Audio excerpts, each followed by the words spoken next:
কবিতার শিরোনাম শূন্যতা পূরণের হিসাব।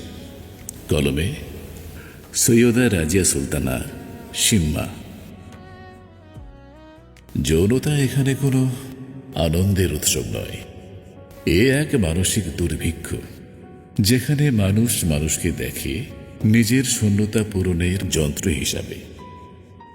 লালসা জন্ম নেয় প্রশ্নহীন চাওয়ায়, যেখানে কেন শব্দটি আগেই কবর দেয়া থাকে সভ্যতার ভদ্র বাক্সে, সমাজের বাক্সে। এই কামনা ভালোবাসাকে বিশ্বাস করে না, কারণ ভালোবাসার সময় চাই। লালসা সময়কে ঘৃণা করে, সে চায় তাৎক্ষণিক ভাঙ্গন।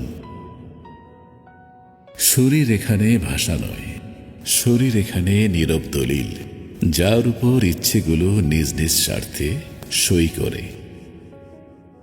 যৌনতা যখন চিন্তার আগেই সিদ্ধান্ত নেয়, তখন নৈতিকতা হয়ে যায় একটি অপ্রয়োজনীয় বিলাস, যা কেবল বক্তৃতায় বেঁচে থাকে। লালসা মানুষকে শেখায় কিভাবে চোখ দিয়ে গ্রাস করতে হয়, কিভাবে উপস্থিতি দিয়েই অন্যকে অনুপস্থিত করা যায়।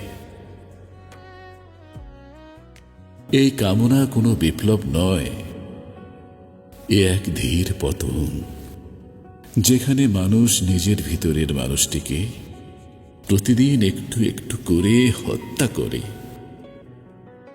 যৌনতা তাই কোনো পাপ নয়, অপরাধও নয়, এ এক আয়না, যেখানে মানুষ নিজের প্রকৃত নগ্নতাকে সহ্য করতে পারে না।